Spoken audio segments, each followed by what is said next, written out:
first installment of my home DIY. So oftentimes I put a lot of pictures on Facebook of little things I do around the house, my little DIY projects. And I'll get people that inbox me and say, well, what made you think of that? How'd you do that? You know, blah, blah, blah. So I decided I was going to put it to video and kind of talk backwards after I've made something. But next time I'll try to get real time with it and try to video as I go.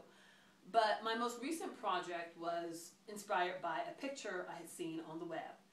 I'm big on trying to duplicate stuff. I think my mind just works that way. And so I saw a picture of like a Pottery Barn style table. And I didn't want to spend $1,000 on this table, so I figured, I know wood is not that terribly expensive. $30 a sheet of plywood, blah, blah, blah. I can figure this out myself. So I did. So I dissected the picture, and this is what I wound up coming up with. This is my desk, inspired by the picture. I like it because, all told, I probably spent every bit of maybe $60 on this table. And the thing I like about it is I was walking through Home Depot, I was looking at all these expensive pieces of wood, and then as I walked by like this one little section, I saw some cheaper wood, but it was full of character. So let me show you what I mean when I say character. Like you'll see right here, like live edging, you can see that there, just character, patina.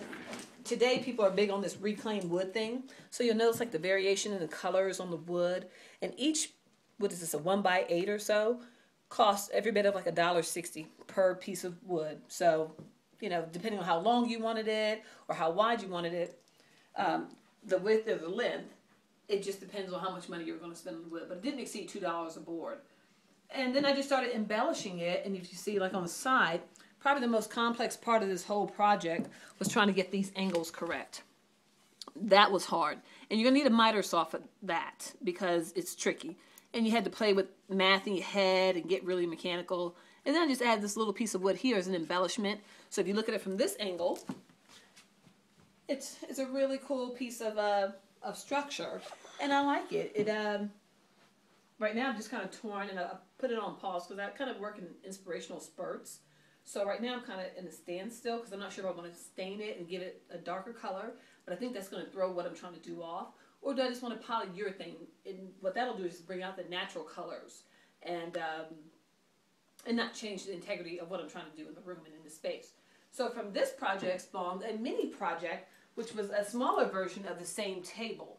And you see it's kind of made the same way, just on a smaller scale. And it just kind of made the room more symmetrical. Because I have the bigger desk and then I have a smaller table. And it creates more of a cabiny, rustic kind of feel. So my bedroom portion feels one way. So you focus on the bedroom.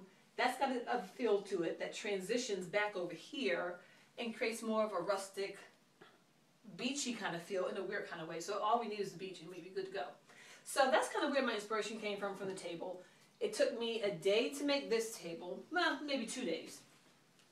So it took me 2 days to make this one because the angles are so intricate. But once I kind of figured out the angle pattern, it became easier to do this one. And this table took me probably a full day. Not even 24 hours, but I'm talking like maybe 8 hours to do. I started that morning, and I was kind of done by that night. Other thing that I did, I'm big on buying stuff for future purposes. So I bought this piece of wood here that came in like a 6-foot piece. And I cut it down for a different use, gosh, months ago. And I didn't use it. So I recently came to a conclusion that when I was finishing out this room, I said, oh, I've got this piece of wood. It's still bothering me. I want to use it somewhere. So I have these sconces upstairs in my theater, and I took them out of the theater, and I thought, well, wow, it'd be kind of cool to mount them to that piece of wood and then mount all that to the wall. And then voila, it became wall art, and it's really, really cool. These have candles in them. They're not actually electrical, but they look really good for the space. It kind of ties in with the kind of rustic, rusty nature of the clock, and it just all kind of works. So if you take a step back, and you can get a wide angle of the entire space that way, Justin, you'll see that it came out to be a pretty cool space.